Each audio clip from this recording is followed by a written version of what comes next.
foi trazida ao coração da igreja no nosso último domingo. Você acompanhou conosco o culto que nós tivemos, que foi uma mensagem gravada. Alguns irmãos nos brindaram.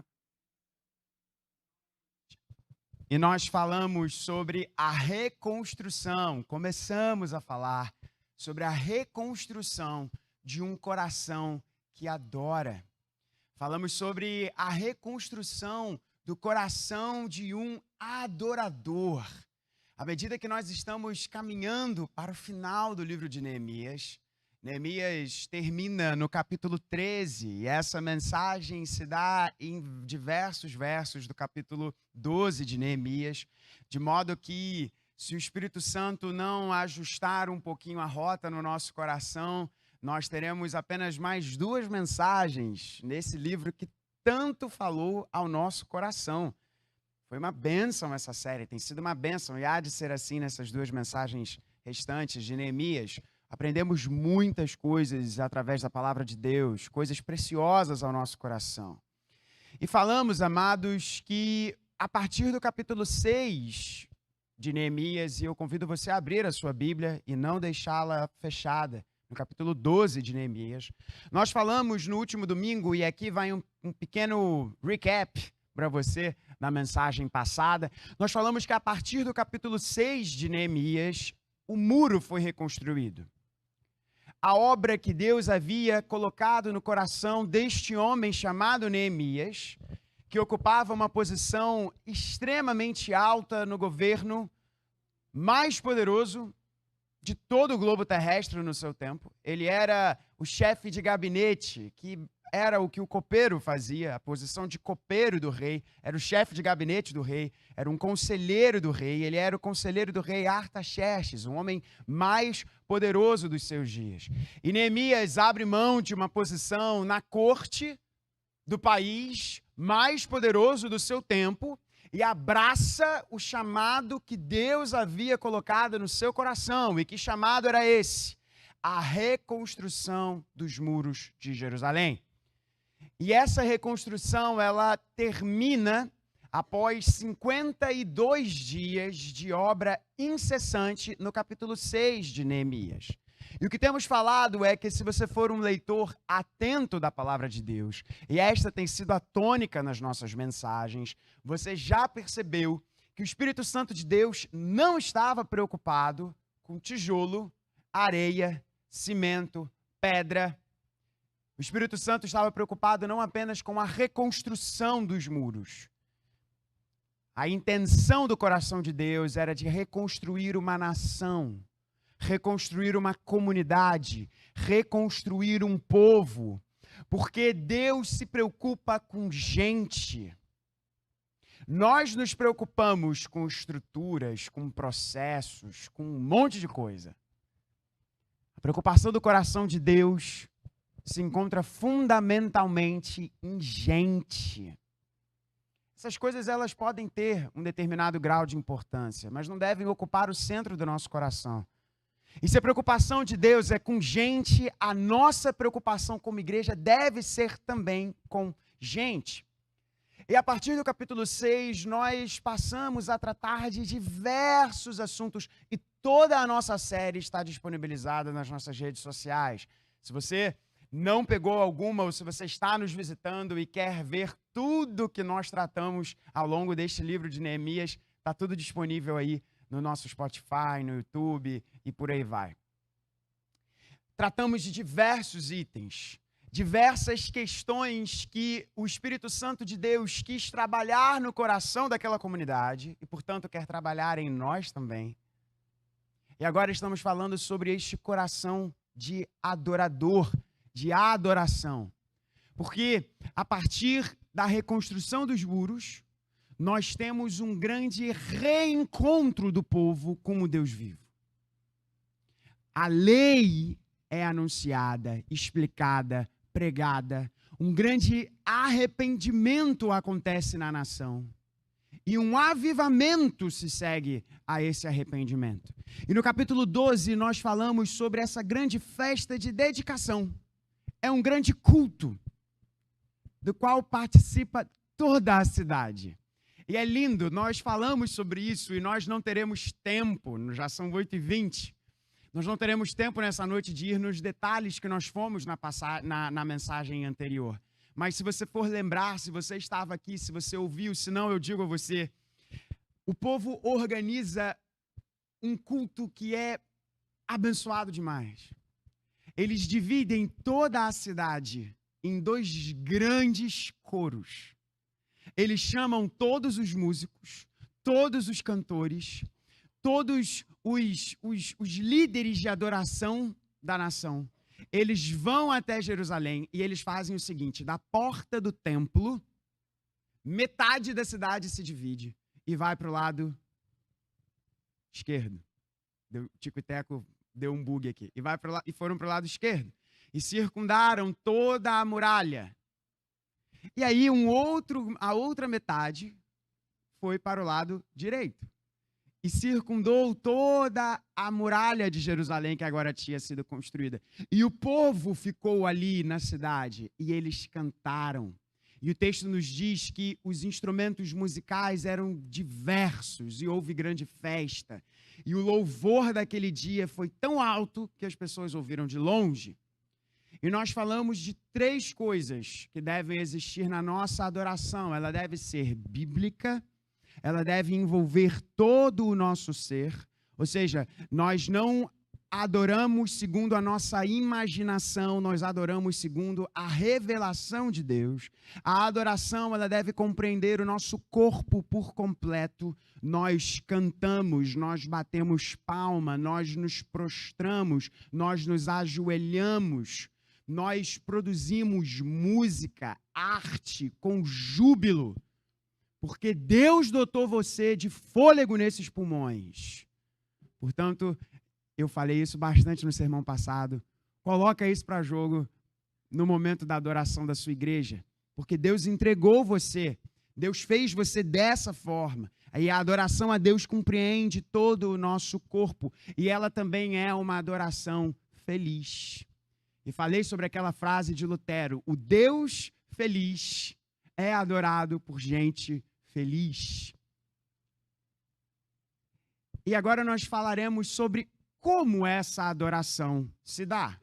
Se falamos na primeira mensagem sobre o que deve existir em nossa adoração, agora nós encerraremos o capítulo 12 de Neemias, dizendo como a adoração deve se dar. Em primeiro lugar, amados irmãos, a nossa adoração deve se dar de forma grata. A adoração flui da gratidão do nosso coração. Pastor, mas, peraí, você não falou que a adoração deve ser de gente feliz? Você não está repetindo o ponto do último sermão? Não. Vamos ao texto. Olha que coisa interessante que Neemias registra para nós. No verso de número 24. Os chefes dos levitas foram Hassabias, Serebias e Jesua, filho de Cadmiel. Os irmãos deles ficavam diante deles para louvarem e darem graças, segundo o mandado de Davi, homem de Deus, coro contra coro.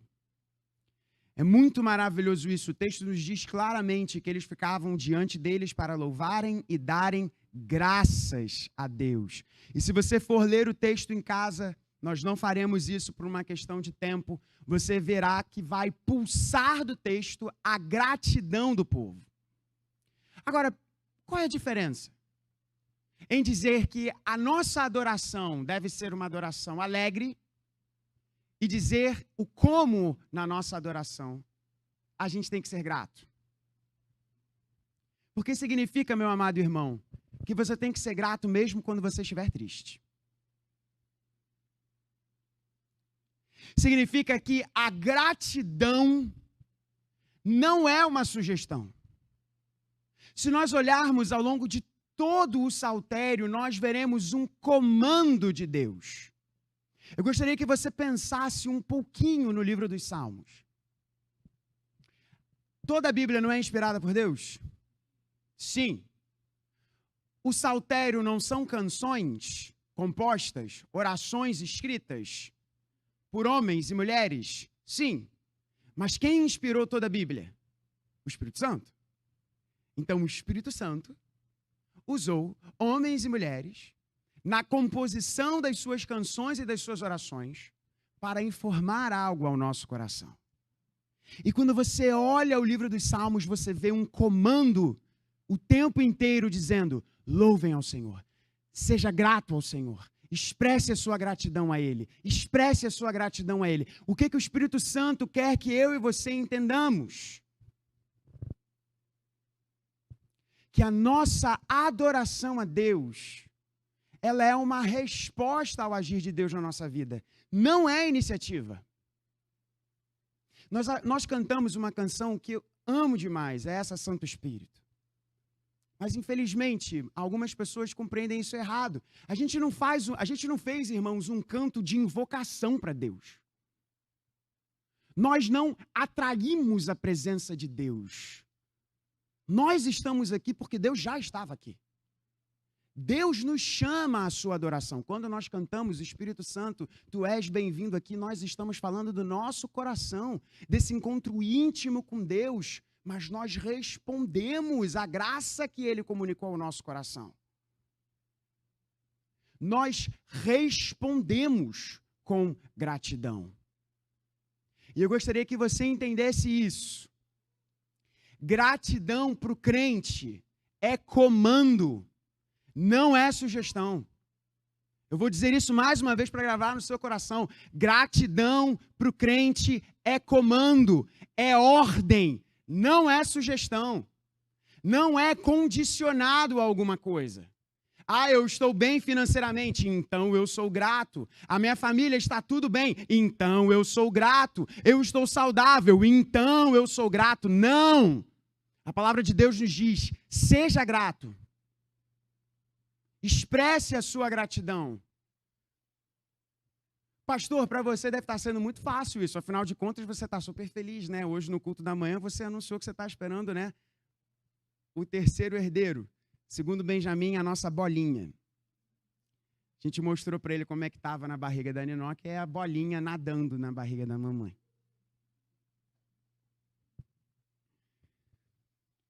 Mas, amados, não se trata das nossas circunstâncias. A nossa gratidão é uma ordem de Deus. E algo que muito nós falamos lá em casa, e eu peço licença ao nosso pastorzão para abrir um pouco da nossa casa, algo que muitas vezes eu e Nina conversamos, é que nós, ao longo aí de alguns anos, notadamente na questão de filhos, temos sido profundamente abençoados por Deus. Às vezes nós olhamos e nós ficamos surpresos com tantas coisas que Deus tem feito chegar à nossa mão para nós sermos fiéis administradores destas coisas para o Senhor. E a nossa oração, algo que nós conversamos muito, é que nós não percamos a visão. E a gente não se deixe levar de achar que isso é o sinal da bênção de Deus. A bênção de Deus é a presença dele conosco. De modo que se isso estiver presente, se todas essas bênçãos estiverem presentes, ou se muitas questões difíceis, Deus continuará a ordenar a nós que nós sejamos gratos. Porque, amados, o nosso coração é extremamente ardiloso. Você já reparou, se você está bem, se o seu casamento está bem, se você está bem no seu trabalho, se está tudo acontecendo bem, você chega grandão na igreja para o momento do louvor. Deus ordena você, seja grato. E de uma forma muito pastoral, eu quero, para fechar esse ponto, eu espero que você agora traga à memória todo o conhecimento bíblico e experimentação bíblica que você tem, e você sabe que todas as vezes que Deus age, o povo responde. Deus usou Davi cantou para Deus, Deus liberta o povo do deserto, o povo canta para Deus em resposta. É sempre assim, essa graça que precede a adoração, a graça vem antes da adoração. E, portanto, a adoração grata é um comando. Eu quero trazer pastoralmente aqui uma ferramenta para você. Existe um pregador americano que ele tem uma expressão que ele usa muitas vezes nos seus sermões, que ela é fácil de pegar no inglês. Eu tentei pensar numa tradução dela, mas ela não é assim tão grudenta. Ele fala o seguinte: think, then thank. Ou seja, pense, então agradeça. O que ele está querendo dizer com isso? Pastor, eu fui mandado embora, pastor, essa semana. Como é que você quer que eu agradeça a Deus? Ele fala o seguinte: pensa. Você ainda tem um corpo para trabalhar, então agradeça a Deus. Pastor, você está falando isso porque você não conhece a minha esposa. Agradeça a Deus, você tem uma esposa. Eu lembro de uma das coisas que eu falei para a Ninoca, quando ela aceitou se casar comigo. Eu falei para ela: amorzinho, já parou para pensar que coisa maravilhosa? Nesse mundo de tantos bilhões de pessoas, eu amo uma mulher que me ama e quis casar comigo. Olha que coisa maravilhosa. Então está difícil no seu casamento, meu amado irmão, minha amada irmã. Agradeça, porque você tem um marido, você tem uma esposa. Pastor, os meus filhos, pastor. Esse menino, pastor, parece que ele veio lá do sétimo inferno de Dante. Ele não me obedece. Você tem um filho, você tem uma filha. Pense. A ferramenta que eu quero deixar para você é pense. Sempre que vier um espírito de murmuração no seu coração, pense que com certeza o Espírito Santo de Deus vai colocar muitos motivos para você ser grato. E o maior deles, o Evangelho. O fato de você ter sido alvo do amor de Deus, apesar de você. Esse é o maior motivo para você ser grato a Deus. Então, amados irmãos, a adoração, ela floresce, a adoração, ela se dá de forma maravilhosa, bendita e bela, no terreno que é encharcado de gratidão. Como o nosso pastorzão muito bem diz em todo Dia Nacional de Ação de Graças, a gratidão é o amor contemplando o passado. Agora coloca isso na sua relação com Deus. A nossa adoração, ela deve ser uma adoração que se dá num lugar de gratidão. Mas ela não apenas é uma adoração em gratidão, mas Neemias 12 vai também nos dizer que a adoração, ela também se dá num ambiente de comunhão. A adoração, ela flui da nossa gratidão e ela acontece, ela deve existir num ambiente de comunhão. No sermão passado, nós lemos o texto, e nós não faremos isso novamente por uma questão de tempo, mas você viu muitos nomes. E Neemias é um barato, né? Tem nome pra caramba no livro, né? E nós vimos nesse texto sacerdotes, levitas, líderes diferentes, porteiros, cantores, mulheres, crianças, nobres, gente comum. É um culto em que todos participam. Todos participam. Não são apenas alguns, são todos. Toda a cidade participa. E o texto deixa claro, inclusive aqueles que não eram contados. O Espírito Santo quer lançar o nosso olhar sobre isso. Mulheres e crianças que não eram contados. Aqui eles são registrados para chamar a nossa atenção que toda a cidade participa, toda a comunidade participa. Deus não salva apenas indivíduos. Deus forma para si um povo. O culto, amados, ele é um ato comunitário. O culto, ele é um ato comunitário. Hoje pela manhã, nós tivemos um momento de adoração sublime. Eu estou gostando muito desse negócio de estar sempre no louvor direto. Talvez você esteja caminhando um pouquinho de tempo conosco, Você não sabe que eu fiquei bastante tempo afastado do louvor. Eu não sei cantar, mas o pessoal me bota aqui para dirigir o louvor, eu gosto disso. E algo que eu falei para a igreja, que Deus colocou no meu coração para dizer para a igreja era que o teu irmão que está do seu lado escute você cantando. E que o irmão, e que você escute quem está cantando do seu lado. Porque, amados, a nossa fé se fortalece junto à fé dos irmãos.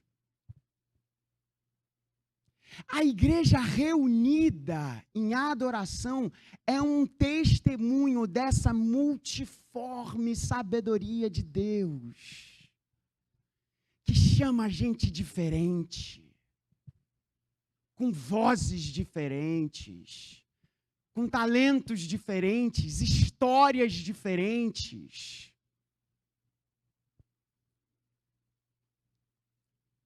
Paulo, em Efésios, vai nos dizer que Cristo derrubou no seu corpo o muro de separação que existia entre judeus e gentios. E se Cristo derrubou o muro, não seremos nós que construiremos.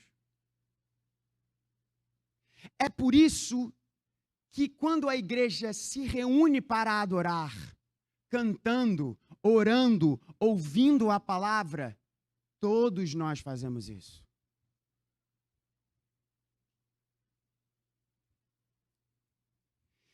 Porque quem foi reconciliado com Deus, não foi apenas reconciliado com Deus, foi também chamado para viver junto com o seu povo. Por isso que não existe crente desigrejado. Isso não existe. Porque não há como você abrir o seu coração para Jesus e não viver com a noiva dele.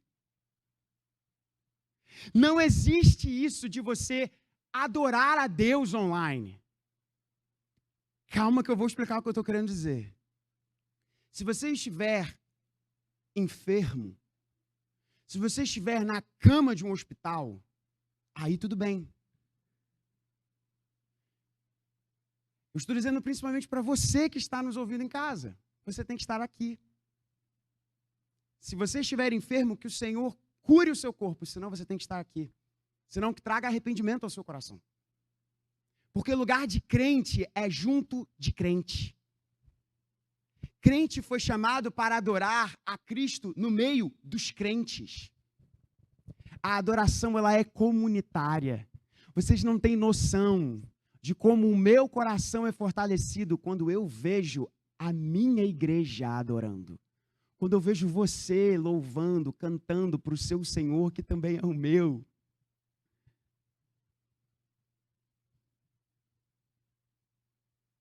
Antes de nós irmos para o último ponto, o C.S. Lewis ele fala algo muito interessante sobre a amizade, que eu sempre gosto de trazer, e você que já me escuta pregar há um tempo, você já sabe dessa ilustração, mas eu quero trazer de novo, porque eu estou aprendendo com o homem e história boa a gente repete. Ilustração boa a gente repete. O C.S. Lewis, escrevendo sobre amizade, ele vai dizer que é um erro achar que se você tem um grupo de amigos e um deles se vai, ou vai para um lugar distante, você tem mais daquelas pessoas que estão ali. E ele traz essa ilustração, um grupo de 3, 4 amigos, e um deles não mais integra o grupo. Todos os que estão ali perderam um pouquinho de cada um deles. E não é assim? Por que nós enfatizamos de você ir aos pequenos grupos da nossa igreja? Porque existe um lado de você, existe uma faceta do seu eu que Deus construiu de uma forma tão bela, que só vai ser revelado se uma determinada pessoa estiver ali. Existe um abraço que eu só dou em uma determinada pessoa, porque só aquela pessoa é ela. E você não tem mais das pessoas se alguém deixa de existir. Você tem menos delas. Existe uma risada em mim que só algumas pessoas conseguem tirar. Por isso que eu preciso de você. Agora eu gostaria que você pensasse isso em relação ao seu Deus. Existe uma faceta de Deus que você jamais vai conhecer, a não ser que você se relacione com o irmão, com a irmãzinha que está do seu lado. Porque o nosso Deus, ele age, ele trabalha de formas diferentes no coração daqueles que são seus. E eu quero conhecer mais o meu Deus, e para eu conhecer mais o meu Deus, eu preciso conhecer mais você. Por isso que a adoração, ela deve se dar neste ambiente de comunhão.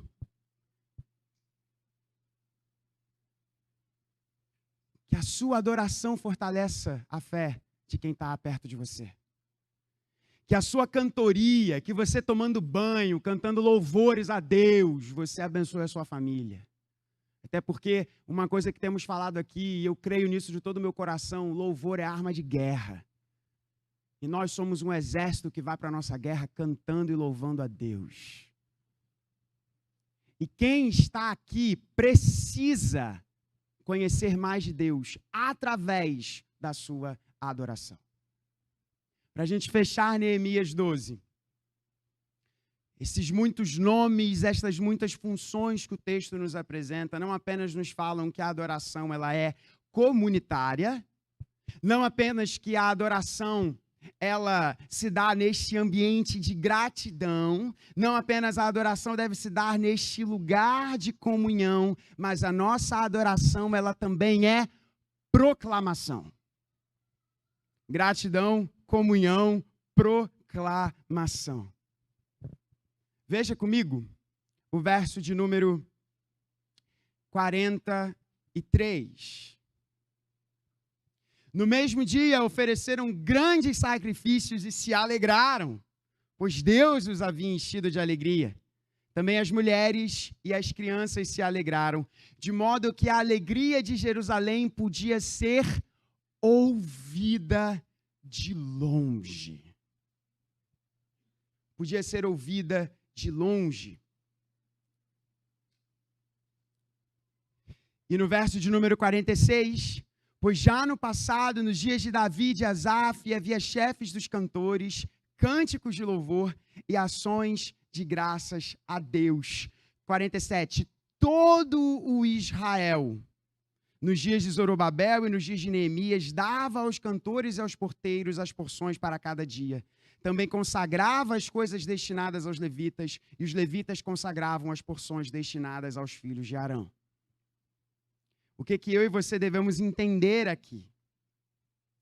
Que Deus quer que a nossa adoração não se esgote em nós mesmos. E agora eu não estou dizendo na sua adoração ser bênção para aqueles que estão aqui, mas para a sua adoração ser um testemunho para aqueles que estão do lado de lá.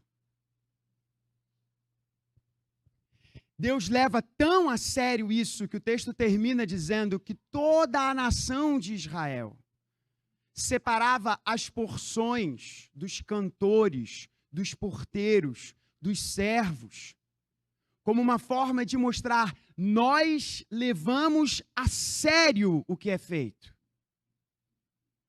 Porque a adoração, ela tem que ultrapassar os muros. O povo ao nosso redor tem que perceber o que nós estamos fazendo e como Deus está agindo no nosso meio. Amados, a adoração possui uma dimensão profundamente missionária. Nós adoramos para que o nosso testemunho vá às nações. Foi assim no passado, deve ser assim hoje. A nossa alegria, ela aponta para Cristo, o nosso canto aponta para Cristo, a nossa adoração aponta para Cristo. E muitos outros precisam testemunhar isso. O povo cantava, e o povo cantava tão alto, que até gente de fora de Jerusalém ouvia o que eles estavam cantando. Não é assim que o nosso Senhor Jesus diz assim brilhe a luz de vocês diante dos homens. Uma igreja que adora torna o evangelho visível. Uma igreja que adora torna o evangelho palpável, torna um testemunho do que Deus realizou em nós. Eu quero incentivar você a fazer isso. Eu quero incentivar você a cantar na sua casa. Eu quero incentivar você a orar na sua casa. Eu quero incentivar você a cantar mais alto na igreja. Por quê? Porque Deus merece. Porque Deus merece. Eu vou dizer isso mais uma vez para entrar no seu coração. Porque Deus merece. Mas não apenas isso. Porque eles precisam ouvir. Porque eles precisam ouvir. E mais uma vez eu quero trazer o mesmo exemplo que trouxe na mensagem passada. Nós temos irmãos que ainda hoje caminham conosco, que foram alcançados por meio do tríplice amém. Foi um barato. Hoje, Caio e Carol estavam conosco e foi muito, muito legal. E aí vem aquele orgulho presbiteriano. Porque lá eles estão caminhando, né, numa igreja que não é presbiteriana, e o Caio estava falando aqui comigo a falta que ele sente do tríplice amém. De cantar o tríplice amém. E nós, dominicalmente, cantamos o tríplice amém. O Espírito Santo de Deus já usou o nosso tríplice amém para converter o coração de uma eleita dele. O Espírito Santo de Deus já moveu corações por meio do testemunho público da nossa igreja cantando. A sua adoração, ela é missionária. A sua adoração, ela também deve ser proclamação daquilo que Deus fez na sua vida. E tudo isso nos chama a olhar para frente. Porque nós não vamos viver na Jerusalém, essa Jerusalém reconstruída, nós vamos viver na nova Jerusalém, da qual a sua pedra angular não é aquela que Neemias e os seus trabalhadores colocaram. A pedra angular é Cristo Jesus. Ele que é o chefe de louvor do céu. Ele que é a razão da nossa canção. Ele que é o centro da nossa adoração. Ele que é aquele a quem nós queremos agradar todas as vezes que com o fôlego que Deus colocou nos nossos pulmões a gente canta para Ele. Não é para parecer melhor, não é para ser profissional. Você é um adorador. Que a nossa adoração seja uma adoração recheada de gratidão. Que a nossa adoração seja uma adoração sempre em comunhão. E que a sua adoração abençoe quem está aqui do seu lado. Mas que a sua adoração também seja proclamação. Que os seus vizinhos saibam que na sua casa tem homem de Deus, tem mulher de Deus, que canta. Pode estar cantando até um pouquinho desafinado. Mas Deus não está preocupado com isso. Deus quer ouvir a voz que Ele deu a você, meu irmão, minha irmã, para adorá-lo. Até aquele dia venturoso em que nós não estaremos apenas em dois coros. Não será apenas um coro indo para a esquerda, outro coro para a direita, circundando os muros. Nós estaremos com todo o povo de Deus, cantando para o Cordeiro Santo, Cristo Jesus. Que Ele nos abençoe. Vamos nos colocar de pé, vamos orar?